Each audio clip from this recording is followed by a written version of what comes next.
Assalamualaikum anak-anak, jumpa lagi dengan saya Bu Anes dalam materi selanjutnya kelas 9 yaitu tentang fertilisasi dan kehamilan. Cekidot.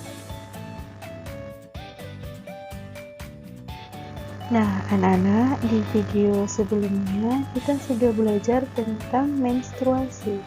Menstruasi terjadi jika tidak terjadi pembuahan. Nah, kalau terjadi pembuahan, maka tidak akan terjadi menstruasi. Nah, kita akan bahas bagaimanakah fertilisasi dan kehamilan itu terjadi.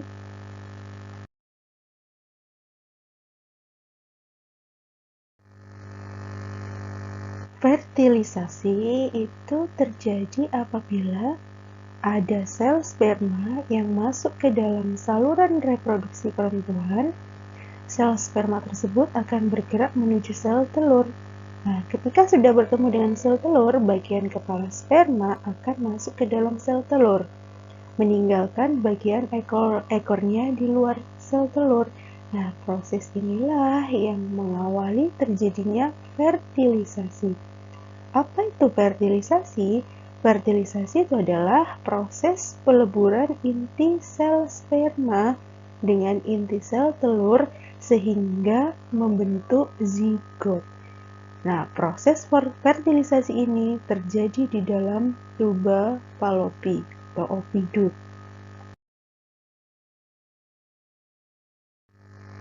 Nah, tentunya kalian berpikir kan, bagaimana sih kok sperma itu bisa masuk? Bagaimana sih sperma itu kok bisa membuahi sel telur? Nah, di sini ada gambar sperma ya. Sperma itu mempunyai kepala dan mempunyai ekor. Dia bisa bergerak-gerak karena ada gaya dorong sehingga dia bisa masuk menuju ke sel telur.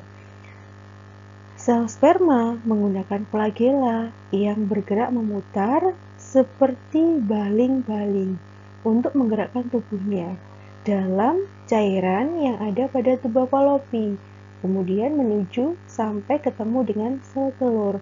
Nah, gerakan flagela ini dianalogikan dengan baling-baling. Baling-baling kan bisa mendorong perahu anak-anak. Jadi, baling-baling gerakan sperma ini akan mendorong kepala sperma untuk sampai kepada sel telur hingga terjadi pembuahan atau fertilisasi.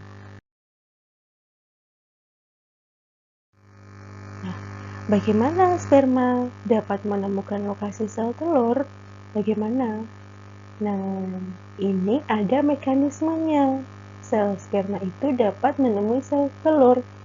Sperma dapat menemukan lokasi sel telur karena sel telur itu menghasilkan senyawa kimia berupa hormon progesteron.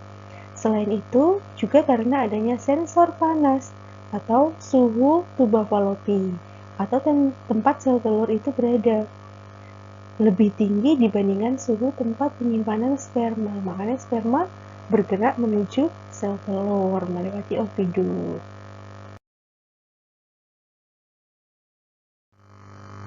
Nah, berikut lebih jelas gambar tentang proses terjadinya fertilisasi sampai dengan kehamilan ya, anak-anak. Yang pertama nomor 1, di situ ada ovulasi. Jadi sebelumnya di ovarium di sini, ovarium memproduksi sel telur atau kita menyebutnya ovum. Nah, ovum yang sudah matang akan dikeluarkan, ditangkap oleh fimbriae di sini. Proses pengeluaran sel telur dari ovarium yang sudah matang ini namanya ovulasi. Sel telur keluar dari ovarium melewati tuba Fallopi. Di sini kalau dia ketemu dengan sperma, ada sperma yang masuk, maka akan terjadi proses yang namanya fertilisasi. Kalau sudah terjadi fertilisasi atau pembuahan, maka akan terjadi pembelahan. Nah,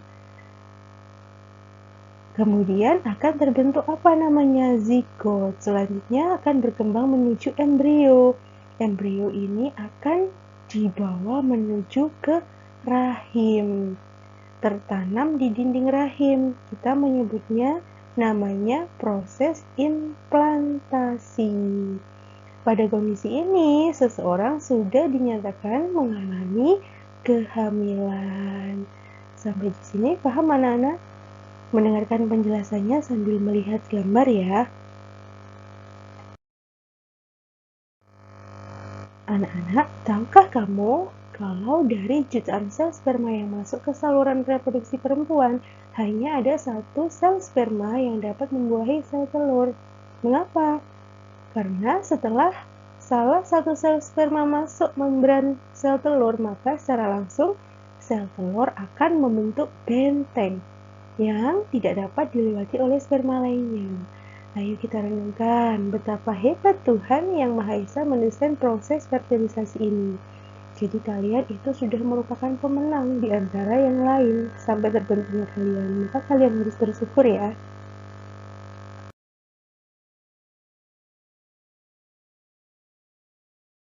Nah, berikut tahap perkembangan embrio. Kehamilan dibagi menjadi 3 trimester. Trimester pertama, kedua, dan ketiga. Pada trimester pertama, bisa kalian lihat pada gambar ini, periode terbentuknya hampir semua organ tubuh. Janin sangat rentan terhadap radiasi obat atau alkohol. Sebab itu, wanita yang hamil tidak boleh sembarang minum obat. Kondisi janinnya kalian lihat, ukuran embrionya masih kurang lebih 7 mm, sangat kecil sekali. Embrio telah memiliki bakal tulang belakang, bakalnya ya. Otak dan sumsum tulang belakang mulai terbentuk. Sampai pada akhir trimester pertama ini, janin terlihat seperti miniatur manusia. Jenis kelamin biasanya sudah tampak dan detak jantung dapat dideteksi.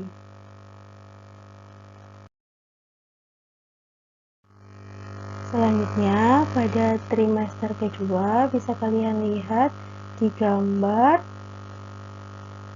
Janinnya sudah berukuran 19 cm lebih besar.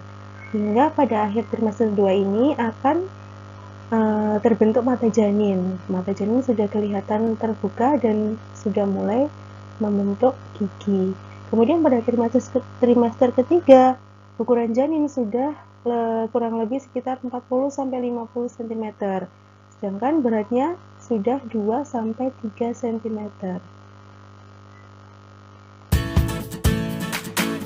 Oke anak-anak, sekian materi pada hari ini tentang fertilisasi dan kehamilan. Jika ada pertanyaan tulis di bawah. Semangat. Assalamualaikum warahmatullahi wabarakatuh.